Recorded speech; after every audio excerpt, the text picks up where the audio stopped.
my videos I try to spare you a lot of the boring, monotonous stuff. Right now I'm looking for a wire that is either ground or hot, and I don't know which one I'm looking for, so that makes it that much harder when the door's open. I'm thinking that's probably grounded when the door's open and not grounded when the door's closed, but it's very possible that it'll be hot when the door's open and no power when the door's closed. But unfortunately, the wiring diagrams don't talk about this stuff. You know, for me, one of the annoying things about the police cars is the quote-unquote dark mode. There's no interior lights when you open the doors. That may be okay for law enforcement work, although I wouldn't think they would like that either. I would think you'd want to have some ability to switch it on and off to where you have lights when you open the doors. But anyway, definitely for families, I hate dark mode. So because there's no lights in here, and because there doesn't seem to be a logical switch or anything, I'm having to do this the hard way, which is obviously the car knows when the door's open because the thing comes on the dash. So there, like I said, there's a wire somewhere in here that's either grounded when the door's open or hot when the door's open. It's just a matter of finding it. The process is kind of like this. You have your multimeter. Right now it's hooked up to hot but no ground. So when I ground the wire, let me see, got about 11.5 there, 12.6 there, so this is a better ground than the first one. So for example, here this brown wire is grounded. The reason I picked this brown wire is because this was their work, not my work, but they stripped a little piece and they tapped into it, so I figured this wire was important for something.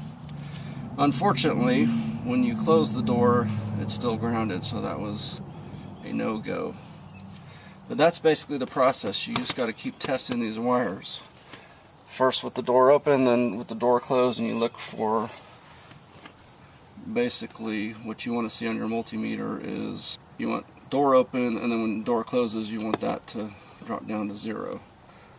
If it turns out that it's a hot, and like I said, I won't know that until I've tested all these wires, then you just reverse the process. You would ground this wire permanently, and then you'd be checking for hot up here on each of these, and the same thing, open the door, close the door. So once I find it, I'll tell you what the wire is, but obviously if you're on a different type of car, this will be the process to do it. So that's what I'm tackling, and like I said, rather than me sitting here on film testing wire after wire after wire, which would be very boring, I'll just, once I find it, I'll tell you.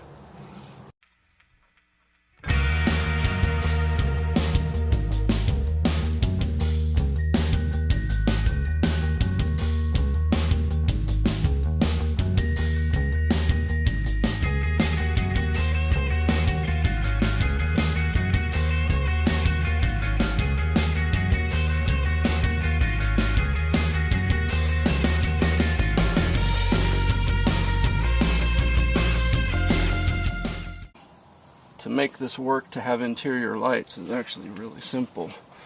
You don't use the red one at all. You connect the yellow to your hot source here, and your blue to your lighting system. So you can put as many lights as you want off of here. I'm going to use LED lights. I'm probably going to put one under the dash on each side, one in the back on each side, and then probably one or more in the ceiling, so that when you open the doors it's lit up. So those will all run off of here. This will be the hot. Each one will have to be grounded somewhere. So if you're not sure if you have grounds everywhere, then you run, a ground wire around with your hot wire. For me, I'm probably just going to run hot wire all around the car and then ground at each place, because there's probably a ground, like for example that's a ground right there. So to put a light here under the dash will be real easy. But that's the trick to it. Red won't be used in this application. That'll go to a constant hot. That'll go to a constant hot. So these two will be connected together, and that'll be my output for lights all around the car. And then the ground will be connected to that purple wire, and it'll be triggered whenever the doors open. And then I'll just mount this relay up here under the dash.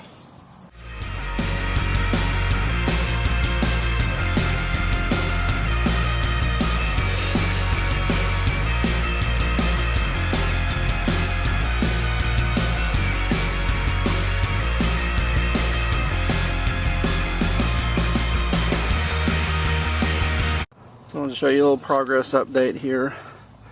I've run another blue wire through there, and it goes behind this area over to the passenger side, and then I'm running basically speaker wire mainly because it's cheaper, and I'm going to hook it up to the ground over here and to this, and then it just runs.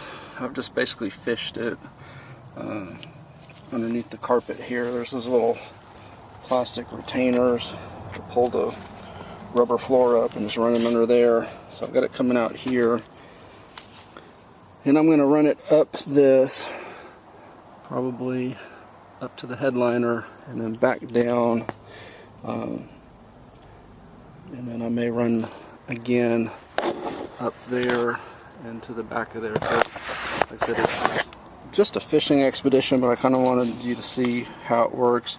This plastic trim piece that I've taken off here is real easy. There's two screws, Phillips screw in the front, Phillips screw in the back, and then it just lifts off, and you just fish it around the seat belt. Okay, I want you to see, ran the wire up there behind this piece on the front side. It goes up underneath the headliner, comes out and forms a loop here. So this piece was included in my car. I don't know what yours may look like, because mine didn't have anything on that side. But I'm thinking put the light in that big hole right there, and I'll solder it into here, and then that just attaches with some Torx screws there and there, and that'll give me some lights up top. Get those handles